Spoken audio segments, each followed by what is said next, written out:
Good afternoon, everyone. Welcome to Dreamworld Corroboree. My name is Nikki. Everybody enjoying their warm afternoon? Excellent. Well, you've come on the right day because today is feed day. We don't feed them every day. We only feed them on a Tuesday, Thursday, and Sunday. So this is a great photo opportunity. And we have got a guest feeder. If you do want to book our crocodile feed, you just need to be 18 years of age and you just need to book up at guest services or online. Now let me introduce you to the two saltwater crocodiles in front of you. The biggest boy directly beneath me, his name is Goliath, and the smaller one of the two is his girlfriend Matilda. In Australia, we actually have two species of crocodile. The freshwater or Johnson River crocodile, which only naturally lives in Australia, and of course these guys. The saltwater or estuarine crocodile, which happens to be the largest living reptile on our planet. Here at Dreamworld, we are very fortunate to have both species on display. If you have not seen our freshies, they're located just along this pathway on the right-hand side of the bridge. Now, if you've had a chance to look at both the freshwater and the saltwater crocodiles, the first obvious difference you may notice is their size. Freshies are a lot smaller than these guys. In fact, they average around 50 to 80 kilograms in weight and grow to 2.5 to 3 meters in length. The other noticeable difference is the snout on a freshwater crocodile is a lot narrower than these guys. It's also proportionally longer to their body. Freshies have small, razor-sharp-like teeth and designed to eat things like fish, insects, crustaceans, and nothing much larger than a water bird. For that very reason, they're not considered a threat to us humans. In fact, we could possibly swim in the same body of water with minimal injury or harm done to us. However, not can be said the same thing about these guys. Check out Goliath, for instance. He actually measures 5.1 meters in length and weighs just over 800 kilograms. Whereas if you look at his girlfriend Matilda there, she's almost 3 meters in length and weighs approximately 200 kilograms. These guys are averaged around 65 years of age, and crocodiles can live to 100. Females will max out in size around 3 meters long, whereas male crocodiles continue to grow until the day they die. So he could potentially get to 6 to 7 meters, and wait for this, weigh up to a whopping 2 tons. Which is about a weight of a small family car, to give you guys an idea. So he's got a bit of growing to do. So although these crocs will eat similar diet to the freshwater, such as fish and water bird, they can also potentially take down prey the size of 500 kilogram water buffalo. So if you look around, us humans fit in a croc's prey size. So that brings me to my next point. If you ever find yourself in croc territory, which happens to start on the east coast of Queensland, starting in Rockhampton, all the way through the top end to Broome in WA. This is where you're best to stay away from the area, which is all the waterways. Now you may see warning signs similar to the one posted in this display. However, I can assure you there's not too many signs up there. If you have any doubt, just ask the local authorities, but best to stay away from their territory because you are responsible for your full safety up there. Now, if you have been watching our crocs for a while, you may notice they don't do a great deal. This is very typical behaviour of what they would be doing in the wild. One thing they're doing right now, though, is actually regulating their body temperature. Being ectothermic, meaning a cold-blooded reptile that can't produce its own body heat like us humans, we rely on food, we can heat up our systems. They've got to rely off the environment to control that. So to simply put, when a croc is cold, all they need to do is come out in the sun and bask. And when they're feeling hot, all they do is slip into the waters to cool down. Now naturally crocs aren't found in this area, so we do warm up pools up to a nice 24 degrees. And underneath that sandbank over there is a heat pad for them. Same with the freshwater crocodiles. Also, you may notice crocodiles do this with their mouth, which is fully agape. And what that essentially is doing is increasing the surface area to absorb more sun. It also acts to cool their brain down. Also, you may notice all those black circle marks along their scales. Underneath them is full of blood capillaries. They dilate in the sun, acting like a bit of a solar panel to help heat the croc up. The other thing these guys are doing, apparently, whilst not doing anything at all, is they're actually paying very close attention to everything around them. They would have felt, and they could smell you come to this talk, they could even feel the vibrations of me coming up onto this platform. And they can also smell the chicken beside me. But what they do notice in the wild is animals tend to be creatures of habit, and they take advantage of this. So for example, if you get a water bird coming around, pretty much around the same location, pretty much the same time of day, on the day that the croc is hungry, it will simply slip in there and sit in about a foot of murky water and wait for that water bird to arrive. When that water bird takes a drink, that's simply an invitation to lunch. Without any warning, these guys will explode out of the water, grab that water bird with its powerful jaw and swallow it whole. Now for larger prey items, such as a wallaby, what they'll do is they'll drag that prey into the deeper waters where they drown and subdue the animal, and that's where they do that famous death roll you may have seen. And this is where the croc can tear off suitable size of chunks to meat of swallowing. Now they're not chewers like you and I, and they don't need a lot of food, so they've got to do that death roll to tear off suitable size of food. Now a lot of food is actually wasted because being ectothermic, they don't need that amount of food. So this can demonstrate to you how the apex predator of the animal kingdom actually provides food for other animals. So they play a vital role in balancing the food chain. Now to help capture the prey, they've got some amazing sensors in action. Just have a look at Goliath, and in comes Matilda, and have a look what's exposed right now. It's their head. And this happens to be where most of their sensors are located. This allows the croc to hide and camouflage the bulk of their body, appearing like a pair of logs to other animals in the wild. Now if you have a look at those sensors on top of that head, if you take your eyes right to the end of the snout, you see the two nostrils there. They provide the croc with a very keen sense of smell. So acute is their sense of smell. I'll give you an idea. Often we'll be out walking dingoes in the park just for a bit of enrichment. There's no way they can see them. We walk past this enclosure and Goliath and Matilda will actually smell them. And they'll actually stalk under the water and they follow them as we're walking past. That's how amazing their sense of smell is. Just above that nostril there, if you cast your eyes all the way to the end, you can see those two eyes. Now they've got this amazing adaptive quality. I don't know if you were looking at Matilda there. When they're under the water, they've got a third eyelid. It's called a nictitating membrane. It comes across their eyes, acting like a pair of goggles to allow them to see their prey a lot clearer. Just above those eyes, you see those two lumps, or those two 45-degree angles. They're their ears. And on hearing alone, these guys can pinpoint exactly where their prey is. Now the other sense that you may not be familiar with, actually located along their body. They have what Hagel's called sensory pits. And this has the ability to pick up any slight movement or vibration. So simply by the action of a water bird drinking at the water's edge is enough for these guys to detect. So crocs are extraordinarily good at conserving their energy. One, for regulating their body temperature, and two, for their prey. You typically will find a crocodile swimming up and down the waterways chasing their prey. They wait for the prey to come to them. For that very reason, they're called ambush and opportunistic predators. Now going back to their feed, I'll let you know in winter we don't feed them at all, and in summer we feed them on a Tuesday, Thursday and Sunday. And we've been doing that for the last 20 years, and I'll let you know why. Crocs actually need a back temperature of 24 degrees over a period of time. If we were to feed them when they're cold or not motivated, that food could sit in their stomach, rot and make them chronically sick. So we feed them according to their needs. So in summer, which is now, on a Tuesday, Thursday and Sunday, guess what? Today is Thursday.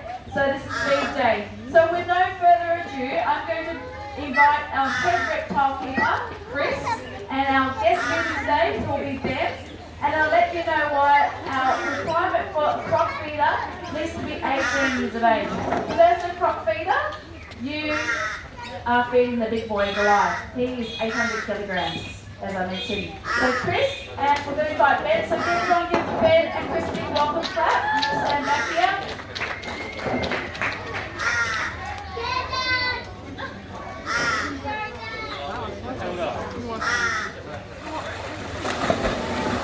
Oh, I missed it.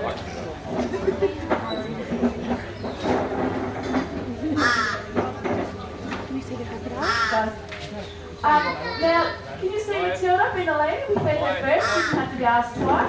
Now what we're going to be doing is getting Goliath in a position where he can smell that food, not where he's going to hit his head on that platform. He actually recognises his name and that foot stomping, so that's why Chris is calling him. So he can see, there he goes. Impressive, wasn't it? Now, you know when he's about to launch out of the water because he'll start wiggling his tail, which he uses to propel himself out of the water, and he has partially back web feet, which help him propel himself out. He'll use those sensors and those vibrations and those claws to launch himself out. Did you guys hear that popping sound? Now, I'll give you an idea of the jaw strength of a croc. To put it in perspective, a great white shark has around 400 pounds per square inch. A salty has around 4,000 pounds per square inch. So quite intense indeed. So this is why I say stay well and truly away from croc territory. They're quite explosive when they come out of the water. They're ambushed and opportunistic predators, as you can see. So Ben being our only feeder today is very fortunate. He gets to feed a couple of pieces to our croc. So once again, he responds to his name, and that's thumping. Get him in the right position. Because we don't want him knocking his head, and we don't want Matilda or him landing on Matilda or vice versa. So as a croc feeder, you obviously get your safety harness, you go through all the drills so you feel nice and comfortable, and it's quite extraordinary to feed the apex predator of the animal kingdom. There's nothing better than seeing him from this angle. So part of those experiences, if you do want to book it, you need to book online or with guest services. It's only $69, which actually goes towards our Dreamworld Wildlife Foundation, which we actually established in 2012. And this is where we work very closely with conservation groups to work on a global scale. So all the experiences that we do have, a portion of your ticket goes towards that. There you go, well done. So far so good, he hasn't lost his pole. If he does lose his pole, that's because the croc takes too much of the pole in his mouth. And guess what, you're not going to win with an 800 kilogram croc. So we do say let go if he's not releasing or in the right position. She's pretty clean. As you can see, she can propel herself out of the water quite well. She is lighter in size, as I mentioned, 200 kilograms approximately. Ben's a lucky boy, he's getting a third piece. We normally take up to 5 feeders just for future reference, and that's on a Tuesday, Thursday and Sunday. We do our croc talk every day though at 1:30.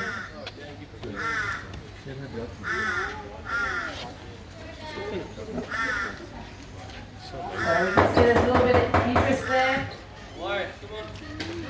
Now, there he goes. Well done, Ben. Give him a big clap. He's doing extremely well. Well done, buddy. Last please, so last photo opportunity everyone. See if you haven't got a photo yet, please feel free. It's the last message you can for the day. As I mentioned, they are consuming, don't need a lot of food, they just need a lot of food to get themselves going. Sorry, Matilda. So guys, to give you a bit of history behind both Goliath and Matilda, they were once wild or road crocodiles. There we go. Well done. Excellent. Fantastic. You see those little tick marks in that pole there? As I mentioned, 4,000 pounds per square inch. So Goliath's story, he was actually caught raiding a chicken coop up at Ingham of all places. A poor lady was losing her chickens, so she called up the authorities. In they came. They found that chickens were taken.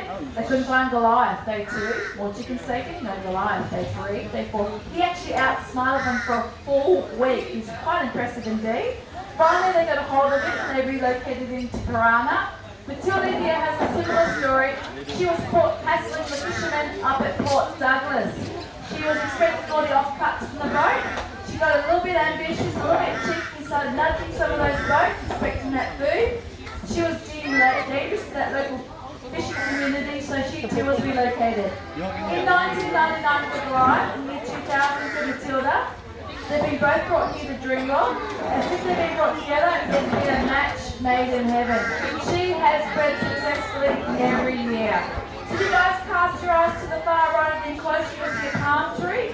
Underneath that palm tree is the remnants of her nest site.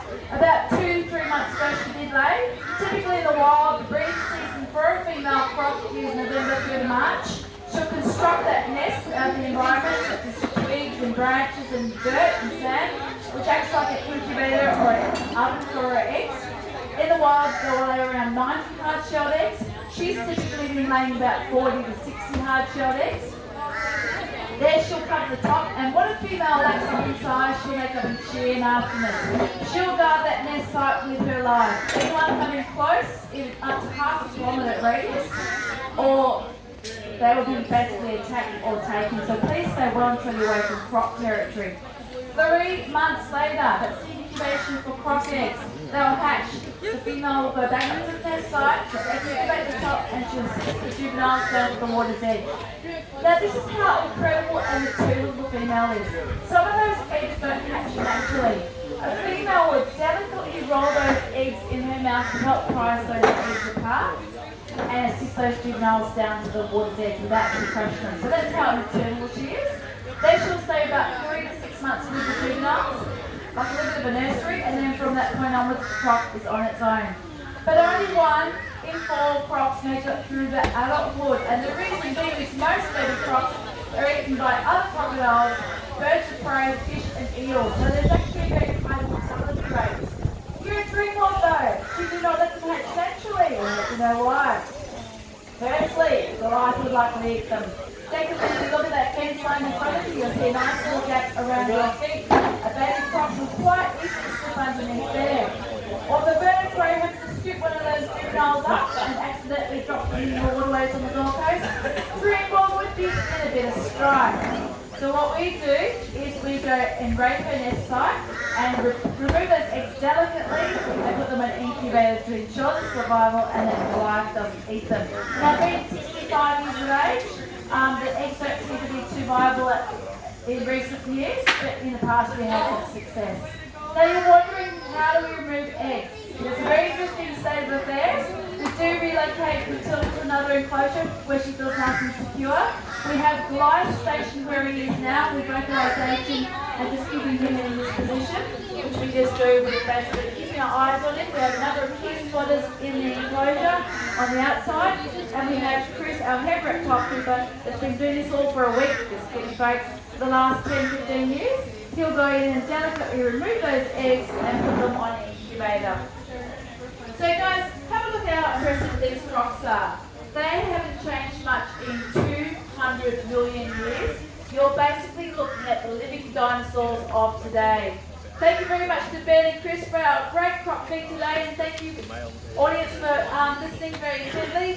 Now if you want to help out with conservation, you can look at your experiences, you can learn to adopt an animal. Dreamworld Wildlife Foundation, as I mentioned, established in 2012. Other simple ways which I really stress, especially this time of the year, is by keeping cats and dogs inside at night. It is quite a breeding season. They, unfortunately, the pets do hunt instinctually. If you put them inside, they don't get run over, which is a win for you as a pet owner, and our wildlife doesn't get attacked. Another big one is simply by putting your rubbish in the bin. Unfortunately, a lot of rubbish finds its way into the water system. Animals do mistake it for food. I even saw Goliath the other day trying to eat a paper cup, which is not very healthy for him. So really, you can do your part, or you can look at our experiences. So thank you very much, guys. Enjoy the rest of your day here, and we'll see you sometime in the future. Thank you very much for listening.